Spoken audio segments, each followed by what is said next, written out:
Water is the source of all life on Earth. Without water, we would cease to exist. We need it for everything. The Earth's population is rapidly and unsustainably expanding. We have over 7.5 billion inhabitants, and population projection is over 10 billion by 2025.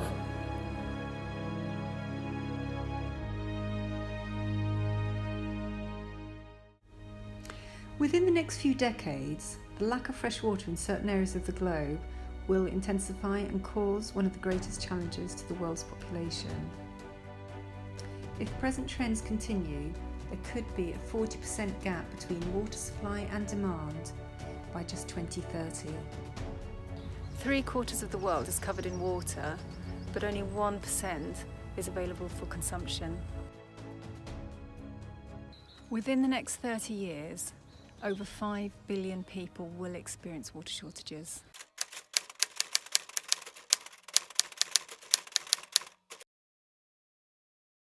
Yeah, I do know what day zero was in Cape Town. I was there last year, I think about 3 weeks before it was meant to happen.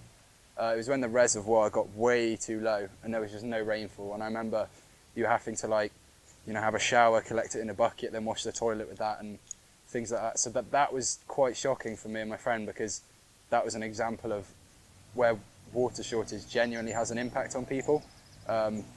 We're not used to it here as much, but yeah.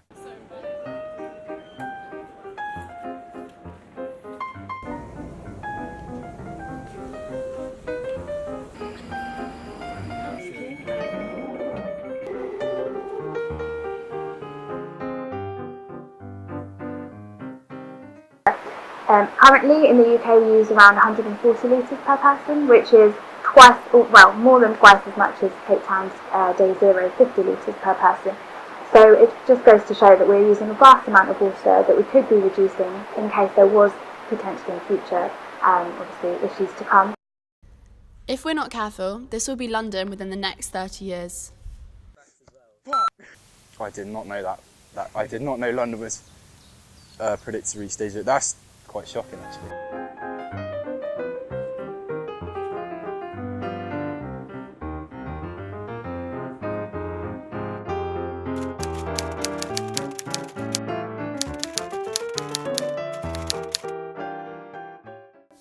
There's lots of things you can do to reduce your water consumption, from eating less meat.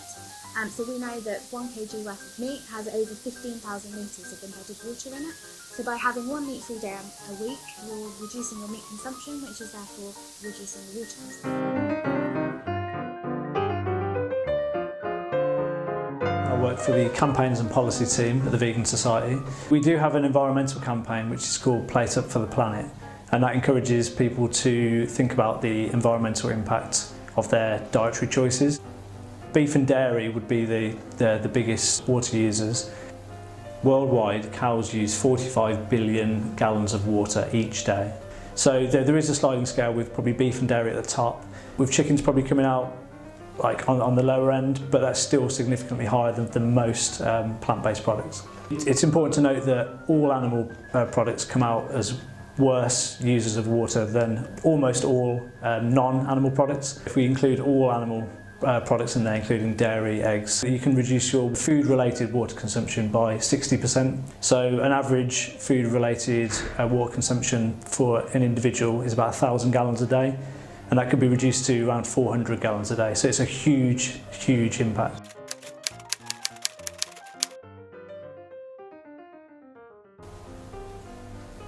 That's a lot, isn't it? One burger. Well, I mean that's why I'm quite glad I've stopped eating beef, I think. Because as far as I know, that's the worst for the environment and obviously the water as well. The Earth, we've screwed it up. We've got likely over 1.5 degrees warming. We're running out of water. Our biodiversity is just, declined. People now are changing their diet because of climate, and meat is a big part of that. These issues are really complex, but what you're having to do is also try and make it, very simple and accessible the whole time. That's what is also quite difficult for companies, because they do understand the kind of full range of issues, But when it comes down to the consumer, it is really about, making their life as easy as possible. If the food is being produced in a way that is really reducing its impact on the environment, then it's also likely to be food that's going to be better for your health. I think it's important to have the alarmist stuff, but people need hope, don't they? As a young people in the city, to ensure that we leave this world in a far better place. See, for me, the primary reason for going vegan is the environment, because just meat and dairy in general use up so much land and water.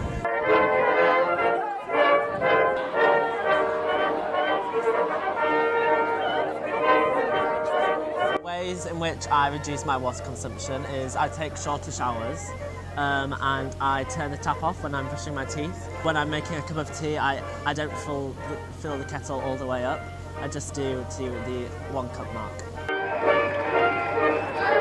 When people ask me, why are you vegan? I can just be like, well, use less water, less land. Yeah.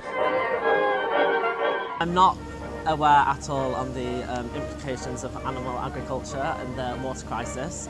I think if I did know more about the subject, it would help me change my ways and reduce my water consumption. Being here today and seeing everyone being quite passionate about the whole climate change and water consumption, it's definitely going to inspire me to change my ways. I think getting together, you can make a really big change.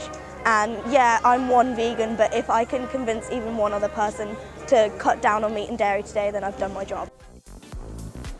We think creating an app would be a good way to help people change their diet and reduce their global water footprint. The app is a game that helps to encourage the reduction of consuming animal products in order to reduce indirect water usage.